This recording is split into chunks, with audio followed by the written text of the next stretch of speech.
لہٰذا جس کسی نے 3 روز سے زیادہ اپنے بھائی کو چھوڑے رکھا اور اس عرصے میں مر گیا تو وہ دوزخ میں داخل ہوا۔ انسانی زندگی میں ایسا ہوتا ہے کہ کسی کی طرف سے تھوڑی سی زیادتی ہو جاتی ہے تو دوسرے انسانوں کے لیے یہ چیز باعث رنج و غم بن جاتی ہے اور وہ ایک دوسرے سے تعلقات منقطع کر لیتے ہیں۔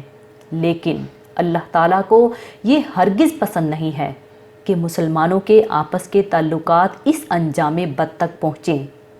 انسان کی طبیعت میں غیرت و غضب اور حمیت کا جو مادہ پایا جاتا ہے وہ بہر صورت اپنا اثر دکھاتا ہے۔ ان احادیث میں 3 دن کا وقفہ اور رعایت اس لیے رکھی گئی ہے تاکہ انسان اپنے جذبات پر قابو پا سکے یا کم سے کم بھائی سے ناراضگی اور خفگی کے جذبات ہلکے پڑ جائیں اور صلح صفائی کی صورت پیدا ہو سکے، اور اس مدت میں غصے کی حدت کم ہو جائے گی اور غضب ٹھنڈا پڑ جائے گا۔ پھر اس کے بعد ہر مسلم کی ذمہ داری ہوگی کہ وہ اپنے بھائیوں سے تعلقات جوڑے اور اپنی پہلی روش پر لوٹ آئے۔ ایک حدیث میں ہے، سلام میں پہل کرنے والا غرور اور تکبر سے پاک ہوتا ہے۔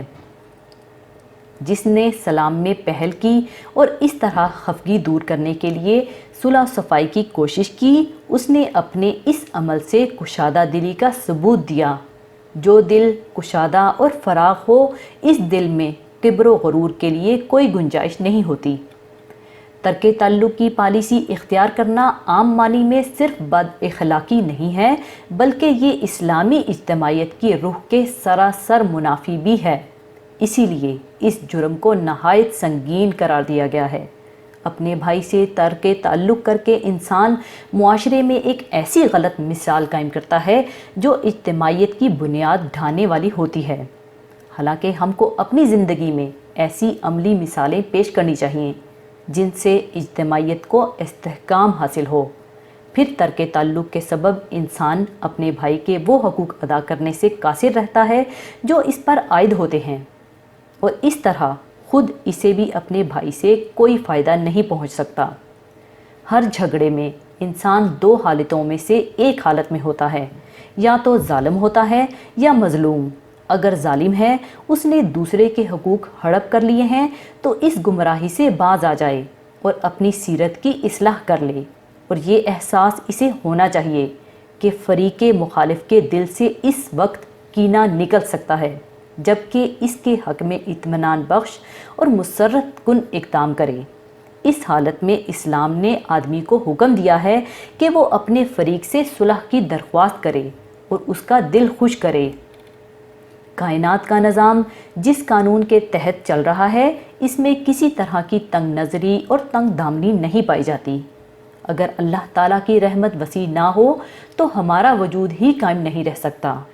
اب یہ بہت بڑا ظلم ہوگا کہ جس قانون کے مطابق ہمارا وجود باقی ہے، ہم اسی قانون کی خلاف ورزی کرنے لگ جائیں۔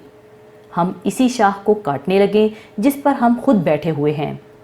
ہم اپنے اللہ تعالیٰ سے جس فیاضی اور عفو و درگزر کی توقع رکھتے ہیں، اس کا تقاضا یہ ہے کہ ہم لوگوں کی ان توقعات کو مجروح نہ ہونے دیں جو توقعات انہیں فطری طور پر ہم سے ہوتی ہیں۔